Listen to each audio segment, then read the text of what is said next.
So in this video, we're going to be talking about a common cognitive bias named after your favorite Swedish furniture store and how recognizing it can help you save money and even improve the quality of your ideas. So what is the Ikea effect? Basically, it's a type of cognitive bias where we subconsciously put additional value onto items where we've put some of the work in ourselves. The original term was coined by a group of researchers in 2012 in their paper, The Ikea Effect, When Labor Leads to Love. They hypothesized that consumers would value items more if they had built them themselves as opposed to buying them or someone else making them. To demonstrate this, they set up an experiment. In this experiment, half of the participants were tasked with building the Ikea box, and the other half were given a fully assembled box and asked to simply inspect its general features. Both groups were then asked to nominate a price they would be willing to pay for the box. So did the physical action of putting this box together themselves really lead to a higher valuation for these participants? So the box builder group was willing to pay an additional 63% when compared to the participants whose box was already assembled. And a real life example of this comes from the Betty Crocker cake mix. Back in the 1950s, General Mills, more commonly known as Betty Crocker, launched a brand new innovative product,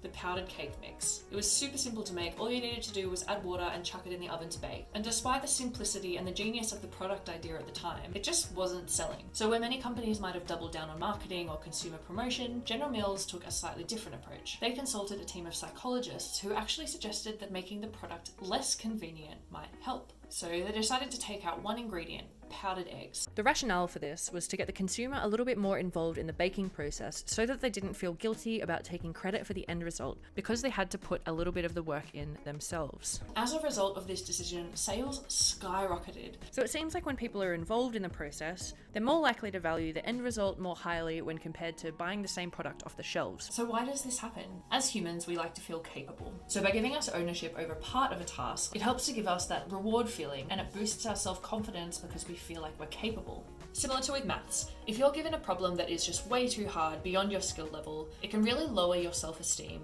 On the other end of the spectrum, if you're given a maths problem that's just way too easy, then you might end up feeling bored. But if you're given a problem that is a little challenging but you're still able to figure it out, it can be really satisfying when you manage to work through it yourself. And this is called the Goldilocks effect. And basically it means that activities that are just the right level of difficulty are much more enjoyable because it gives us both the sense of being challenged as well as that reward. So what does the Ikea effect mean for us on a day-to-day basis? Here we'll look at two different levels, so the consumer level and a personal level. At the consumer level, the main thing to note here is that companies will often try to exploit this bias by charging us more for things that we have to put the work into. And if you're aware of the Ikea effect and you still value the experiential element of something, then by all means go for it. It's more just something to be conscious of. One thing that you can try is doing your research before buying things to make sure that the company you're buying from isn't sacrificing on quality to make up for that DIY component. And the way that the Ikea effect applies on a personal level is by clouding our perception of the ideas that we come up with ourselves. If you've ever had what you thought was an absolutely brilliant idea, and then when you try and tell someone, they turn around and tell you it sucks, it might be because you've grown attached to that idea through the process of creating it, which can lead us to overvaluing our own ideas. And the main idea for how to counteract this is to seek out regular, constructive, and honest feedback. And if you're not able to get feedback from other people, something you can do is ask yourself, is this something that everyone is going to see the value in, or is it specific to my perspective?